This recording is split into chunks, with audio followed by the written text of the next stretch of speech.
Good evening, everybody. I hope everybody has had a blessed week last week. I hope that your week so far has turned out being blessed. I wanted to come on here and talk to you today about speaking life into your life. Um, I went to a women's, I guess it wasn't really a conference per se, but they had a guest speaker, and she's a singer, and she told her testimony. And one of the things about her testimony was speaking life over, yourself, your family, whoever you talk to speak life over them. Because it even says in, hold on, let me turn right here. I got my Bible today. Hold on. Oh, Matthew. It's in two different places, as a matter of fact. And if you did not know, the Bible has witnesses. There will be at least two witnesses for everything. It's Matthew 12:37. Let me turn right there because I lost that page for whatever reason. But it says, nope, that's not the one. It's Proverbs 18:21. I knew it was one of them. I'm sorry.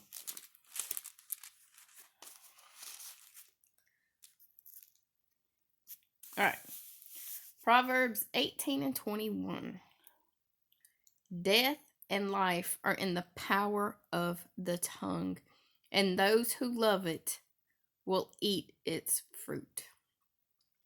So when you talk to somebody, I know I've seen, whether you're talking to your spouse, you talking to your parents, your siblings, your kids, a relative, a friend, somebody you don't know. Don't speak negative about them, about their life, about who they are. I know I can't say I'm the greatest person in the world because I'm not. And I've seen people who they'll talk down to their kids. They'll call them stupid, or you're acting stupid, or whatever like that. And that's not good because, it's one of those things. I was watching Peter Rabbit 2 last night. I don't know if y'all have seen that, but my daughter wanted to watch it, so we were watching it. And in this movie, I don't know if any of y'all know the story of Peter Rabbit. Peter Rabbit always seems to be getting in trouble. Not that he's per se a bad rabbit. He just happens to be in the right time to get in trouble for something, get caught by Mr. McGregor in the garden, or whatever it is. He always seems to be getting into trouble. And so in this movie, she's written one book, Beatrice Potter, which she's married to Mr. McGregor. I didn't catch the first part of it, so I didn't pay much attention to it. But so she winds up signing a deal with a publisher, and the publisher wants her to change like her whole aspect of Peter Rabbit and all the animals. He wanted her to, go to high tops and dressing like a human and all, a bunch of different stuff. Now they already do. They wear jackets and things, but I'm talking about like pants and shirts, hip hoppy, and then going out in space. And anyway, beside the point. And they wanted to portray Peter Rabbit as a bad seed. And because of that,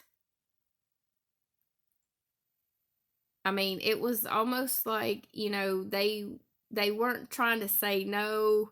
Mr. McGregor, who didn't like Peter Rabbit quite as much, Mr. McGregor always seemed to catch him doing things, or he always thought he never listened to him or anything like that. And Mr. McGregor's like, no, I don't think you need to be doing this. This ain't what you need to do. He's not really per se a bad seed. He just gets in a little mischief. He's just a little mischievous. but not a bad seed. But the guy wanted to portray him as a bad seed. So what happened? He goes off. He runs into another rabbit who is stealing and gets in with them and winds up going and helping them steal from some other, some other people and stuff like that, stealing food and whatever not. All because they wanted to portray him as a bad seed.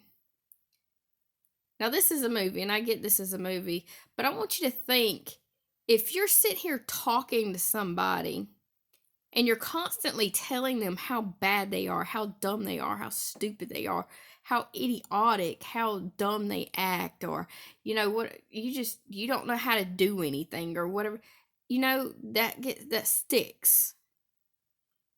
The more they hear it, the more they say it, it sticks. And some people, you only got to say it once. And that affects them. So along with Proverbs, like I said, 18 and 21, which was death and life are in the power of the tongue, and those who love it will eat its fruit, is Matthew 12:37. See, I wanted to read that second, not first. Let me get there. Matthew 12. Sorry, I don't have my pages marked. Anyways, so Matthew 12 and 37, it says, "For by your words you will be justified, and by your words will you be condemned." So, how much that can go so many ways, not only in how you're speaking life and death into somebody, but how you treat somebody, because your words are there's more than just words. There's actions with your words, or like a body language, or like the way you say things can make a difference too. And I think when you start speaking death over somebody, or calling them idiot, stupid, and all this stuff like that, then you're speaking death to them. And I think that's where you'll be condemned. I think that's how that's kind of falling to me, the way I read it. But that's why you should speak life into things. Because, there's going to come a point where literally what you say will come to pass. I watched this lady who came up and gave her testimony, because along in her testimony, she was talking about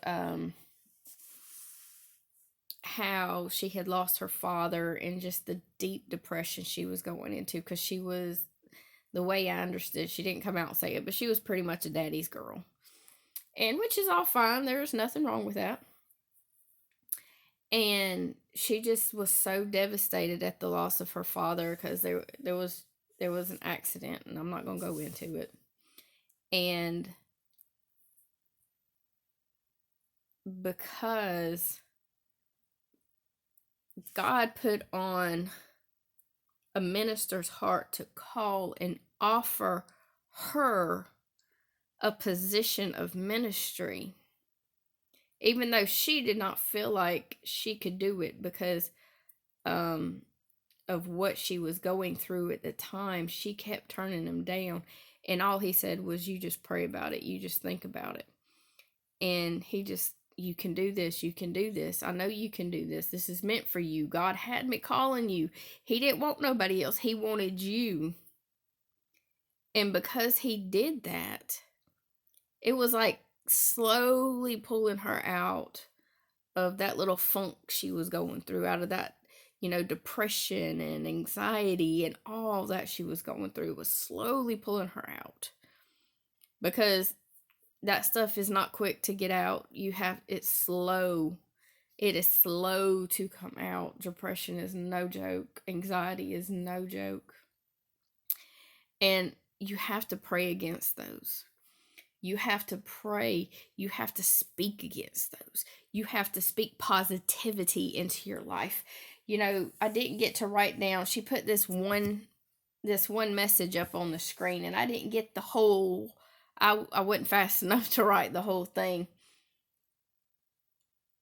but I got part of it, and I want y'all to say part of it.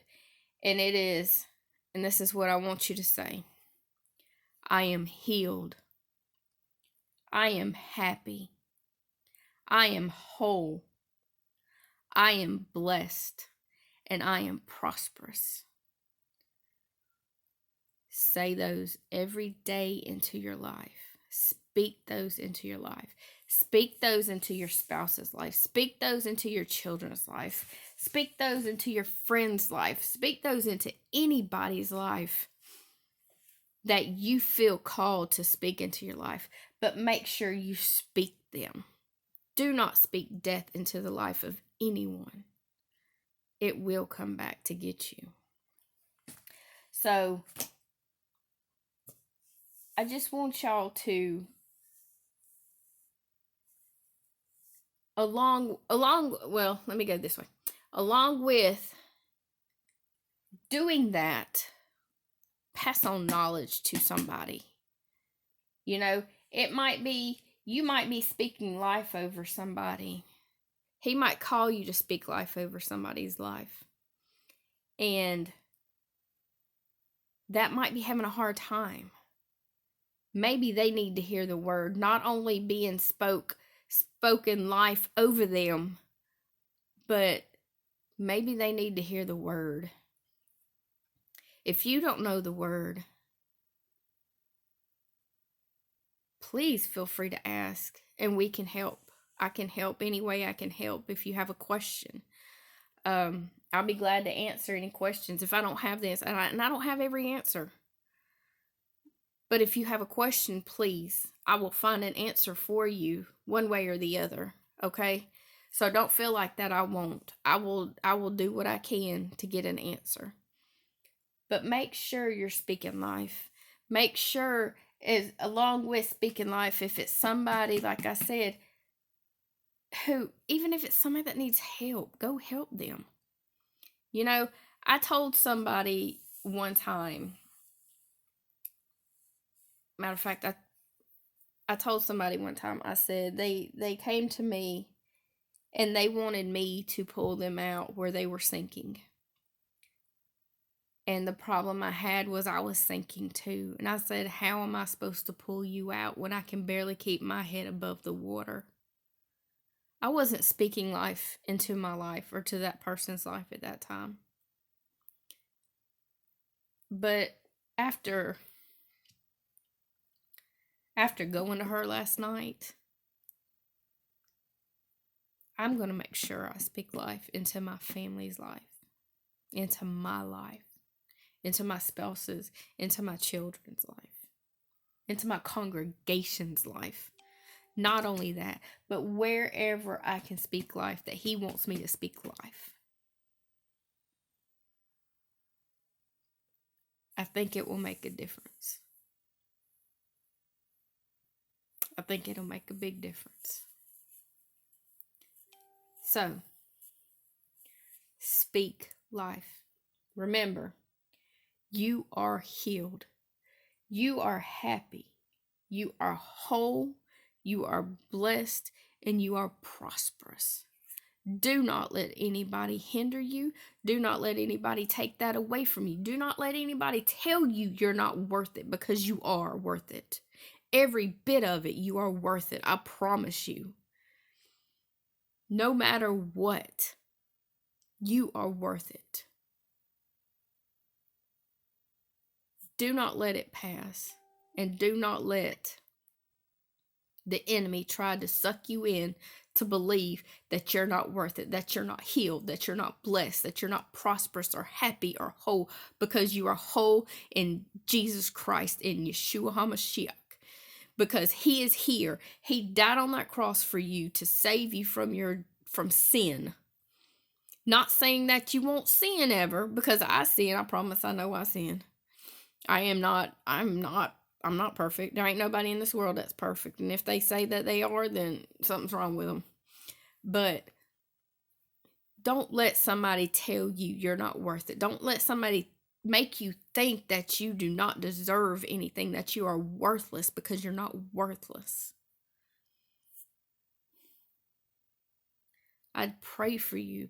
Oh Lord, I just pray for these people that are here, Lord, that they will hear your word, because they are worth so much more to you than they are to Satan. They mean nothing to Satan except that he pulls them away from you, Lord.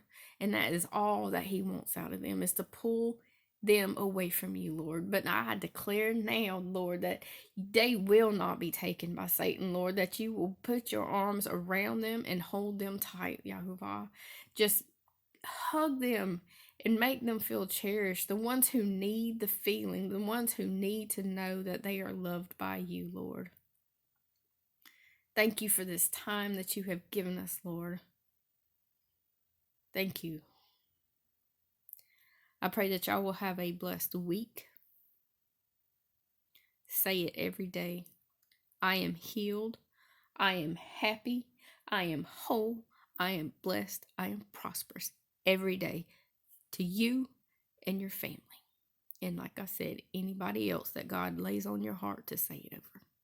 I hope y'all have a wonderful week, a blessed week.